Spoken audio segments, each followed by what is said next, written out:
with you. Finally, when we first had an opportunity to meet face to face, it was Sudan. Right. It was Darfur. There's a crucial vote coming up. I know that you've sent special envoys and others to go.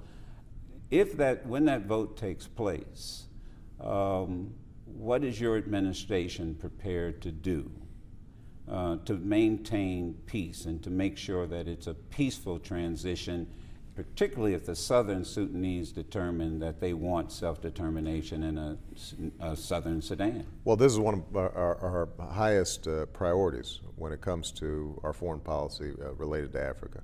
As you just indicated, there's going to be a referendum in Southern Sudan as to whether to break off from Sudan generally.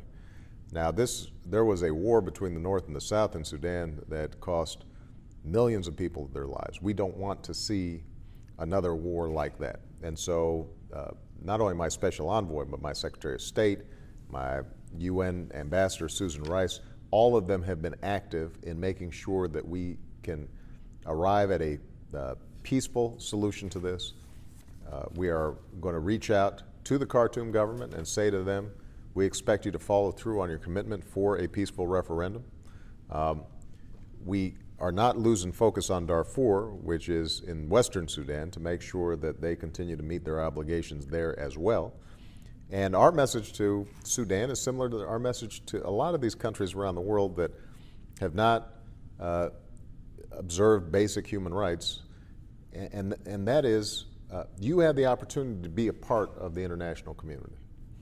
But to do so, there are certain obligations you have to meet to your own people.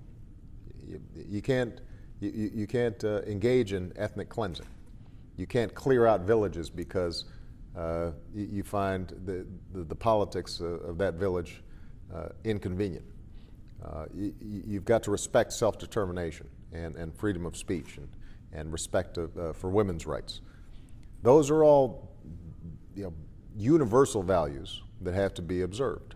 But it's a challenge, and we are sending a very clear message to Darfur and to Khartoum, to the Sudanese government and the international community, that we are paying attention, and we are going to roll up our sleeves and do everything we can to make sure this referendum goes off without a hitch. And support the Southern Sudanese? If they make a decision for self-determination, there was a peace agreement that was shaped between the Khartoum government and the Southern Sudanese, that referendum would be respected, would be observed. And we intend to hold the Sudanese government to that previous commitment. Finally, the final question, and this is in reference to this effort to get the black vote out.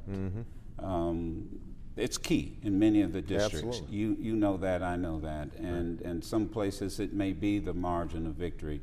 The question is, and people are saying, they want the Democratic Party to be tougher. This is what I'm getting on my shows. They want folks to tell it like it is. And quite honestly, the questions I've had from callers who knew I was coming, when I asked them, if you had a chance to sit down in front of President Obama, what would you ask him? And they would say, Mr. President, will you please, please quit playing footsies with the Republicans? Well, look, your response to that? Here's my response. I think that everybody's got to turn out to vote. I don't think people fully understand what's at stake here. We had 10 years of policies that did not help the African American community, did not help the American economy, and led to this disaster. And what I've been saying is, these Republicans drove the economy into a ditch. We've been spending 2 years now getting it out of the ditch. And the Republicans want the keys back.